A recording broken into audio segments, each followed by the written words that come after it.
O Ed Gein é um dos criminosos mais famosos por ter inspirado diversos personagens de filmes de terror. Mas qual é a verdadeira história dele? No ano 1900, um casal se casou e eles acabariam criando uma família completamente disfuncional. A gente tinha de um lado a Augusta e do outro o George. A Augusta tinha mais ou menos 21, 22 anos quando se casou, enquanto o George era alguns anos mais velho. O George era bem famoso por pegar todo tipo de bico de trabalho por aí. Mas o casamento dos dois, logo depois que aconteceu, já começou a desandar. Isso se já não estivesse desandando antes mesmo do casamento. Por quê? Porque a Augusta e o George eram muito diferentes. O George bebia demais. Ele era um alcoólatra e isso incomodava muito a Augusta. E não é pra menos. Ninguém quer conviver com uma pessoa que é alcoólatra. Já a Augusta, além de estar se incomodando com o marido, ela também era uma religiosa muito fervorosa. Então, ao mesmo tempo que ela estava incomodada com o comportamento do marido dela, ela também acreditava que ela nunca poderia se divorciar e teria que ficar com ele pro resto da vida. Ou seja, a gente vai supor aqui que ela teria uma vida infeliz pra sempre, certo? Um ano depois do casamento, a Augusta engravidou do primeiro filho deles, o Henry. Ele nasceu em 1901 e assim que o garotinho nasceu, ele já entrou para esse ambiente extremamente rígido, restrito e também religioso. Primeiro que a Augusta queria ter uma menina.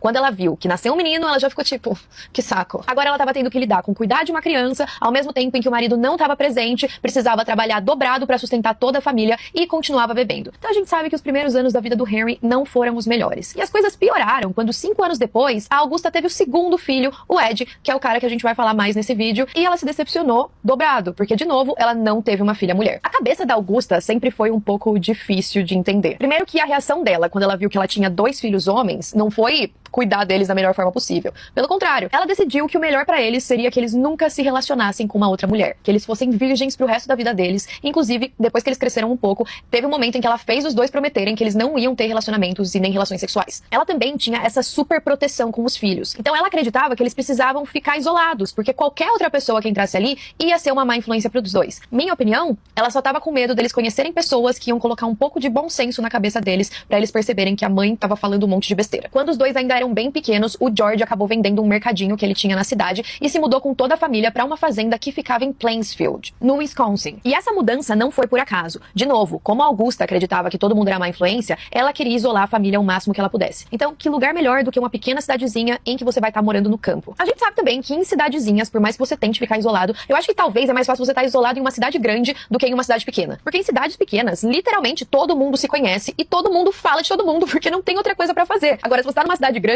cada um meio que tá seguindo a sua vida e não consegue acompanhar com o que todas as outras pessoas estão fazendo. Então a Augusta, o George, os filhos dela, eles eram conhecidos na região. Todo mundo comentava e pode ser que eles não tinham essa proximidade toda, essa amizade, mas sabiam quem eram. Com essa mudança, o George também foi ficando mais ausente. É claro que ele trabalhava muito ali na fazenda e eles cultivavam algumas coisas. Inclusive, os filhos ajudavam o pai com as coisinhas ali do dia a dia, mas ele também saía bastante pra continuar bebendo e a Augusta meio que assumiu a responsabilidade pela família. Ela adotou uma rotina com o Henry e com o Ed. E um detalhe muito importante é que, imagina, você tá vivendo em uma família em que a sua mãe é extremamente brava, que ela não deixa você fazer absolutamente nada, você precisa ficar em casa, você mal pode ter algum colega, algum amigo. Então o que você faz? Você fica muito estressado e acaba descontando em outras pessoas que também estão ali na casa. Então, além do Ed tá lidando com a mãe, ele começou a ter que lidar com o irmão, porque o irmão mais velho descontava no mais novo. Todos os dias, a Augusta lia passagens da Bíblia pros filhos. E isso não tem nada demais, vocês devem estar pensando. Mas as passagens que ela lia, normalmente eram do Antigo Testamento, e eram versículos sempre sobre morte, punição divina e destruição. Então ela ficava colocando neles esses conceitos muito rigorosos de pecado. Os dois, principalmente o Ed, passaram a ter medo de qualquer coisa, de falar com mulher, de drogas, de álcool, principalmente o álcool. Já que ela ficava tão irritada com o marido bebendo, ela queria fazer com que os filhos nem chegassem perto de bebida alcoólica. E de novo, não era de uma forma saudável, porque daí os garotos ficavam completamente apavorados. Eles simplesmente sentiam que eles não podiam se mexer sem fazer alguma coisa errada e sem serem pecadores. O Ed, quando ele era criança, ele já era mais tímido e meio socialmente desajeitado. Ele chegou a frequentar a escola ali da cidadezinha, inclusive a escola que ele frequentava tinha só 12 alunos. Eu imagino que essa timidez e essa falta de jeito era porque ele ficava muito isolado, então ele não sabia como lidar com os amiguinhos. E além de tudo, ele nasceu com 2 questões. Uma delas era no olho e a outra era na fala, na língua. Então, uma coisinha que ele tinha na pálpebra fazia que um olho ficasse levemente mais baixo, mais fechado que o outro. E também ele tinha um pouquinho de língua presa. E aí vocês imaginam, gente, criança, nossa, tem umas fases que ele ia pra escola e todo mundo ficava zoando e pedindo pra ele falar coisas que eles sabiam que ele não conseguia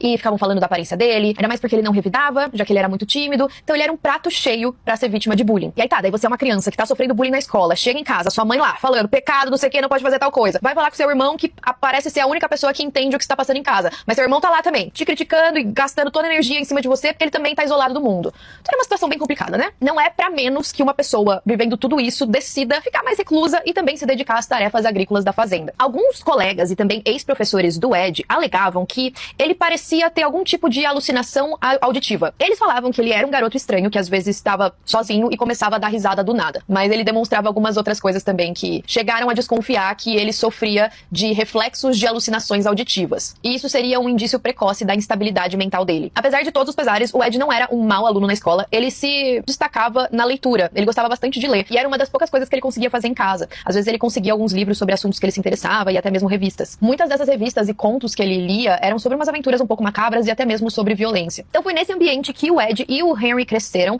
A situação não melhorou. Eles continuaram ali naquela cidadezinha e continuaram com medo de tudo. O Ed em alguns momentos chegou a falar que ele nunca teve coragem de ter um relacionamento com uma mulher ou até mesmo de olhar pra outra mulher. Eu acho que a mãe dele causava nele um pânico muito grande. Apesar dela ser essa figura controladora, o Ed via ela com muita admiração. Eu acho que isso é uma opinião pessoal minha, tá? Mas eu acho que isso pode vir de um lugar de que ela é a única pessoa que ela mesma permite ter interação com os filhos dela. Então, em um momento em que você só tem essa pessoa como referência, não sei, talvez seja comum você levar ela com admiração. Vocês conseguem entender? Tipo, ele não conhece outras pessoas, ele não é próximo de ninguém mais. A única pessoa que educou ele, que teve presente, era a mãe. Então, tudo que ela falava estava escrito em pedra. E em outros momentos, ela tratava o Ed bem, pelo menos ele considerava que sim. As coisas só foram começar a mudar no dia 1º de abril de 1940. Com 66 anos, o George, pai do Ed, faleceu por conta de uma insuficiência cardíaca agravada pelo alcoolismo. Na época, o Ed tinha 33 anos e o Henry tinha 38. Agora, com a morte do pai, os dois irmãos precisaram fazer mais bicos na comunidade para conseguir sustentar a fazenda. Então eles até se aproximaram um pouco mais. A mãe, viúva, também precisava de alguém que apoiasse ali e cuidasse dela. O Ed trabalhou em diversos trabalhos diferentes. Ele até foi babá pros vizinhos. E muitas pessoas diziam que ele se identificava mais com as crianças do que com os adultos. Por isso que ele cuidava tão bem das crianças.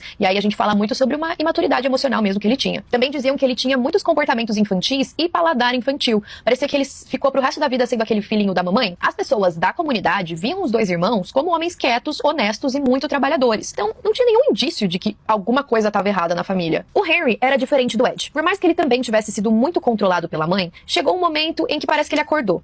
Eu não sei se ele conseguiu interagir mais com as pessoas do que o Ed, provavelmente sim, mas ele falou, olha, eu não quero mais estar nas rédeas da minha mãe. Ele conheceu uma mulher e aí eles começaram a ter um relacionamento, a princípio, escondidos da mãe dele. E não escondidos só porque a mãe não queria que os filhos tivessem relacionamentos. Essa mulher que ele estava se relacionando, ela já era divorciada e ela era mãe de 2 filhos. Então, imagina na cabeça religiosa da Augusta. Ela jamais aceitaria que uma mulher terminou um casamento, muito menos com 2 filhos pra cuidar. O Henry não tava nem aí. Ele ia ficar com ela, independente da mãe querer ou não. Só que ele começou a demonstrar preocupação com o Ed. Ele tentava conversar com ele, falando, cara, você precisa viver sua vida, a vida não é assim, tem muitas coisas aí que você não aprendeu, de repente você devia sair um pouco do controle da nossa mãe. Mas o Ed não queria saber. Eu imagino que pela personalidade do Henry, mesmo quando ele era criança, ele já demonstrava mais rebeldia do que o Ed. O Ed me parece muito o cara que aceitou tudo que a mãe falou e disse amém, enquanto o Henry ainda tinha uma pulguinha atrás da orelha. E a gente também tem que pensar que o Henry não sofreu tanto bullying quanto o Ed e esses outros fatores. E além de tudo, toda vez que o Henry tentava conversar com o Ed sobre isso, ele reagia muito mal. Ele falava, para de falar. Eu não quero que você fale a nossa mãe, ela tá certa. Então eles tinham uma diferença de visão que sempre dava briga.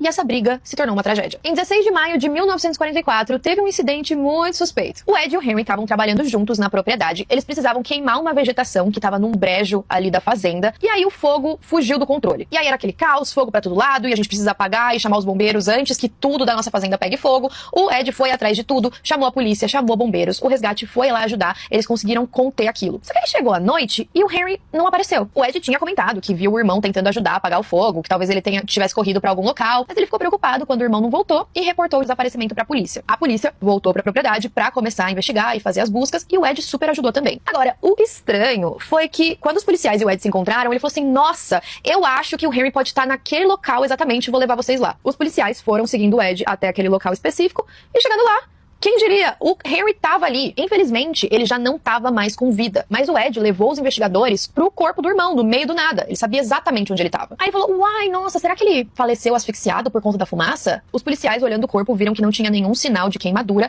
mas tinha um detalhe estranho. Ele tinha algumas contusões atrás da cabeça, o que indicava que ele poderia ter sido golpeado. Na época, a polícia do condado descartou essa opção. Eles não realizaram uma autópsia e eles aceitaram a explicação do acidente que o Ed falou, sem uma investigação muito aprofundada.